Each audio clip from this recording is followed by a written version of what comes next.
All right, we are in the kitchen, Valerie and I, with Loraine. Loraine is a Fountain Hills resident, Loraine Florence. I love the name, pretty name.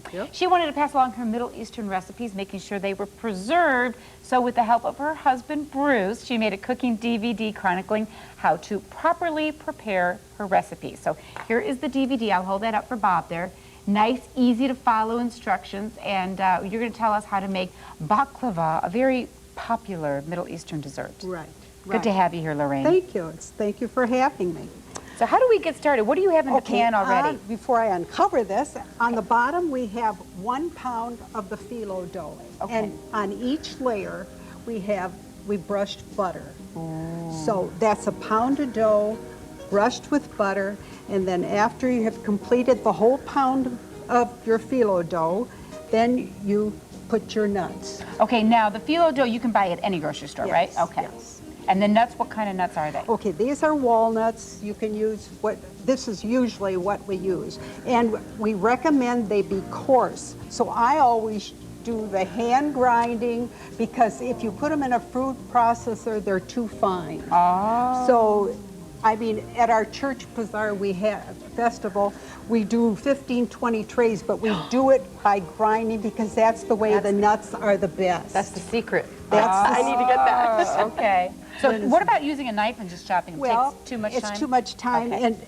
my daughter will say, go to the store and buy coarsely grind nuts. So it's all what you want to do. How much is in here? Oh, this has about 10 cups of nuts. But you can make it as thick as you want it. Some people like it very thick, some like it thin. Okay. And then there's a mixture of sugar, orange water, and you just put very little sugar, because at the end we're going to be putting syrup on this. Okay. So we don't want a lot of sugar in our nuts. Okay, so once this is down, what do we do? Okay, then we take our dough. This is another pound of dough here. Wow. That's so thin. Yes, that's why I said I hope the lights have an effect. Dried it out, okay. Yes. So you take each tiny layer, thin layer. Each layer. It's and been sitting out, so it may break a little bit, which may happen to you as well. Oh yeah, so let's try a little bit in the center here. Okay. Okay. So how much of these layers are you actually going to use? A whole pound.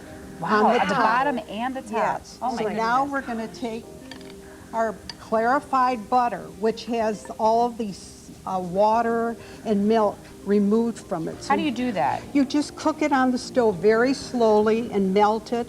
And it does, actually what I do is I do my nuts, my syrup, and my butter the day before, and then have everything ready to assemble it. It's like making lasagna, kind of, Yes, sort of. yes. Actually, this is like building a, I don't know what I was saying, but it's a lot of layering. Yes. And Loraine, can the butter be regular butter, or can you use low-fat butter? Well, or? to be honest with Am you, I going to put butter on this layer please. too? Okay, keep going. People have told me, I don't clarify my butter, I just use regular butter, but this is the way we've always done it. We have to cook the butter and get all this, and it just, you can see, it's just pure butter. Are these, go ahead, are these recipes that were passed down to you Yes. as a little girl? Yes.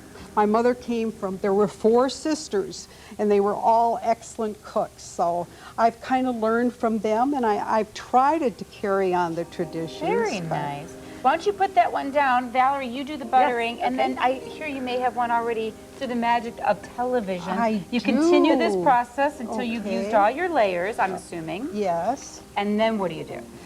Then we cut it. Okay. So some people like it in squares. I like to do the diamond Well, can I take this one out? Please. Oh, through the magic of TV. So don't think it's shrunk. It's just that you can do either a Look at 2-pound tray, Wow. or this is a 1-pound tray. That's heavy. That is a gorgeous presentation, Well, that's Loraine. got 7 pounds of nuts, 7 cups of nuts in it. Wow. So, I mean, you can make it as thick or as thin as you want. So. Look at me, Loraine. I'm like, I'm not wasting any time here. Please. So the recipe, as you saw, is on our little hotline and website here, and Yes. where to get Loraine's DVD. What other recipes are in there? Everything you can think of? Grape leaves, Ooh, yum. stuffed squash, spinach pies. All right, sounds good, meat Loraine. pies. I'm cutting this out. I'm probably not doing as good of a job as you would. Thanks, Lisa. There's a lot of nuts in there. I don't have a fork, Yummy. so excuse my fingers. Excuse the fingers. All right, thank you, Loraine, for being here. First time, you did a great job. Delicious. Thank you. All right, coming up next, Dr. Gino Tutera is back to answer viewers' questions